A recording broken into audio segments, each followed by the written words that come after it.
അള്ളാന്റെ ഖുർആൻ എടുത്ത് പാരായണം ചെയ്യുക എന്നത് നഷ്ടമില്ലാത്ത കച്ചവടമാണ്. ഇവിടെ ഇത്രയും ഖുർആനുകൾ ഇവിടെ ഇരിക്കുന്നുണ്ട്. എങ്കിലും നമ്മളൊക്കെ പലപ്പോഴും ഖുർആൻ ഓതുന്നുണ്ടെങ്കിലും ഒരു മുസ്ഹഫിൽ ഇരുന്ന് ഓതുന്നതിന്റെ പ്രതിഫലം നമ്മുടെ മൊബൈൽ ഫോണിൽ ഇരുന്ന് ഓതിയാൽ കിട്ടൂല.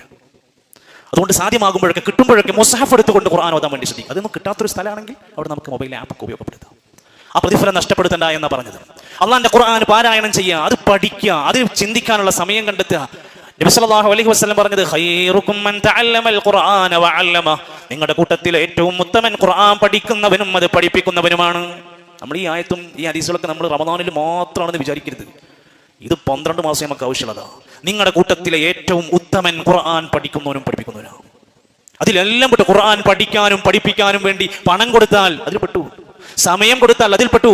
അതിനു വേണ്ടിയുള്ള യോഗങ്ങൾ, അതിനു വേണ്ടിയുള്ള ശ്രമങ്ങൾ, അതിനു വേണ്ടിയുള്ള നമ്മുടെ സമയം എല്ലാം ഖുർആൻ പഠിക്കുക, പഠിപ്പിക്കുക, ഈ ആവശ്യത്തിന് വേണ്ടിയുള്ളതെല്ലാം പ്രതിഫലമാണ്. അതുകൊണ്ടാണ് സ്വന്തം മക്കളെ ഖുർആൻ പഠിക്കാൻ പറഞ്ഞയച്ച രക്ഷിതാക്കൾക്ക് നാളെ പരലോകത്തൊരു കിരീടം ധരിപ്പിക്കും. എന്തിനാണെന്ന് അവർ ചോദിക്കും അത്ഭുതത്തോടെ. നിങ്ങളുടെ മക്കളെ ഖുർആൻ പഠിപ്പിച്ചതിന്റെ കൂലിയാണ്.